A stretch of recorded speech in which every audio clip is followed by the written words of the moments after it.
Kapan THR PNS 2021 cair? Berikut jadwal dan prediksi besaran THR dan gaji ke-13 yang akan diterima.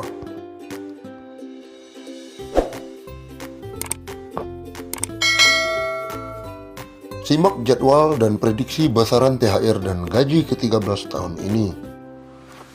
Sebelumnya, pemerintah berjanji tunjangan hari raya alias THR dan gaji ke-13 pegawai negeri sipil atau PNS tahun 2021 terbaru, THR PNS yang diprediksi cair awal Mei 2021 dan dibayar penuh tanpa potongan. Sebagaimana janji Menkyu Sri Mulyani Indrawati pada tahun 2020 lalu.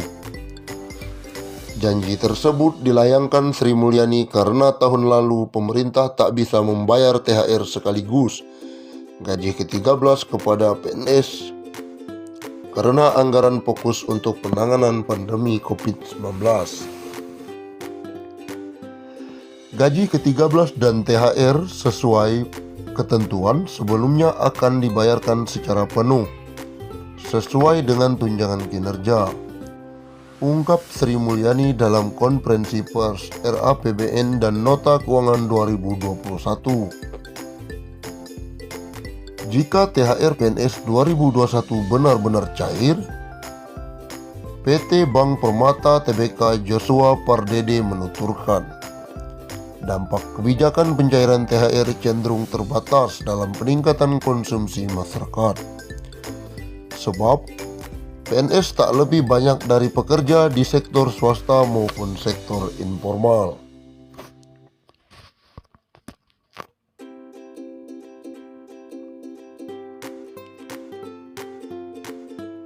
Hal ini disebabkan oleh kebijakan THR bagi PNS ini bukan merupakan suatu hal yang berbeda bila dibandingkan dengan kuartal 2 2020. Joshua juga menggarisbawahi adanya larangan mudik dari pemerintah yang berpotensi membatasi daya beli.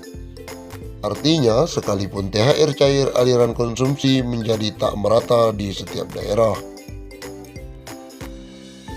Pelarangan ini diperkirakan masih akan menekan sektor transportasi dan pertumbuhan di luar Jawa karena arus aliran konsumsi ke daerah yang menjadi terbatas, sebut dia. Joshua menilai peningkatan konsumsi masyarakat justru terdongkrak oleh stimulus lain ketimbang pencairan THR PNS. Stimulus tersebut adalah subsidi dari belanja online nasional menjelang Lebaran. Konsumsi masyarakat juga bakal terkerek ketika para pengusaha benar-benar membayar THR kepada para pekerja. Dalam hal ini, pemerintah sudah mewajibkan pengusaha untuk memberikan hak karyawan yakni THR. Kedua kebijakan ini diperkirakan akan menggerek pertumbuhan ekonomi RI di kuartal 2 tahun 2021 membaik dan mempercepat laju pemulihan ekonomi Indonesia. Secara umum, kebijakan Harbolnas dan THR swasta dan PNS diperkirakan akan mampu menjadi salah satu penopang pertumbuhan ekonomi di kuartal kedua 2021 mendatang. Gaji ke-13 PNS biasanya meliputi gaji pokok, tunjangan melekat, dan tunjangan kinerja. Besaran gaji ke-13 akan diberikan paling banyak sebesar penghasilan PNS yang bersangkutan pada bulan Juli. Lebih rinci, belai tersebut juga menjelaskan mengenai penghasilan ke-13 pimpinan atau pegawai non-PNS pada lembaga non-struktural. Berikut rincian maksimal gaji ke-13 yang diterima. Ketua atau kepala 9,59 juta. Wakil ketua atau wakil kepala 8,79 juta. Sekretaris 7,99 juta. Anggota 7,99 juta. Pejabat non-PNS pada LNS atau pejabat lainnya non-PNS yang menduduki jabatan setara eselon 1 9,59 juta. Eselon 2 7,34 juta. Eselon 3 5,35 juta. Eselon 4 5,24 juta. Pegawai non-PNS pada LNS atau pegawai lainnya non-PNS. Pendidikan SD sederajat. Masa kerja 10-20 tahun 2,23 juta. Masa kerja sampai dengan 20 tahun 2,97 juta. Pendidikan SMA D1 sederajat. Masa kerja 10 tahun 2,73 juta.